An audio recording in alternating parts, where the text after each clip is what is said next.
జన్మదినోత్సవం సందర్భంగా మీ అందరికీ నా హృదయపూర్వకమైన శుభాకాంక్షలు. గౌరవనీయులు మిత్రులు చిరంజీవి గారు ఐఏఎస్ ఆఫీసర్, ఆయన రిటైర్మెంట్ తర్వాత కూడా మొత్తం సమయాన్ని అంతా కూడా సమాజం కోసం, బహుజనుల కోసం, బహుజన ఉద్యమాల కోసం, ఒక నూతన వ్యవస్థ కోసం ఆయన కృషి చేస్తున్నాడు.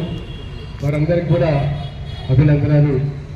అదేవిధంగా సమావేశంలో ఉన్నటువంటి మిత్రులందరికీ, ముఖ్యంగా నన్ను ఇక్కడికి ఆహ్వానించినటువంటి మన రామగిరి ప్రకాష్ గారికి, అదేవిధంగా సభలో ఉన్న అధ్యక్షత వహిస్తున్నటువంటి నరసింహ గౌడ్కు, ఎంఆర్పిఎస్ నాయకుడు రామచంద్ర గారికి, దాసరి శ్రీనివాస్ గారికి, కంటె సాయన్నకు, పల్లి వీరస్వామికి, వశపాక నరసింహకు, పాండు గౌడ్ గారు, దాసరి శ్రీనివాసు, మిగతా అందరికీ కూడా పేరు పేరున అక్కలకు, అన్నలకు, తమ్ముళ్లకు ప్రతి ఒక్కరికి కూడా నా హృదయపూర్వకమైనటువంటి ఒక అభినందనలు, శుభాకాంక్షలు.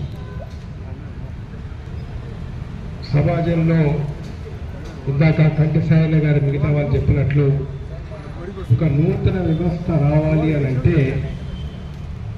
దానికి ఒక దృఢమైన సంకల్పం కలిగిన